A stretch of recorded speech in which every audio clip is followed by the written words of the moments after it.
Imatago ni Carla abellana ang iyang pagbilib sa co-star siningi si Beauty Gonzales sa Stolen Life. Sunod sa aktres, all out ang emosyon ni Beauty sa kada eksena sa taping.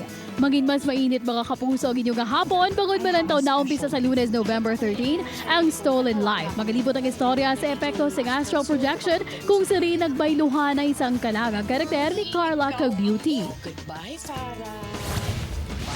Hindi lang sa acting, palaban si Rhian Ramos, kundi pati man sa paramotor gliding. Iniyang iya iga-try karon sa gab-i na sa episode sa Amazing Earth. Isa ka-exciting adventure ang dala ni Rhian igapakita sa viewers ang pagpanghanda, pati na mga mismo experience sa nasambit na sports. Ipakigbahin man sa host ng Siningdong Dantes ang nagkalain-lain ng Filipino version nature documentary ng Wild Kingdoms, Desert Survivors. Karon sa gabi na 9:35 sa GMA.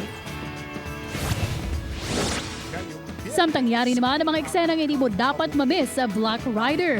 Ang magabulig kay Elias Guerrero, makilala na niya. Masarangan balayhan niya ang training? Ano bala siya kahanda nga magbalo sa mga nagpatay sa iya pamilya? Ina kang iban pa nga mainit kag maaksyon ng mga eksena ang Bantayan sa Black Rider sa GMA Telebabad pagkatapos ng 24 oras.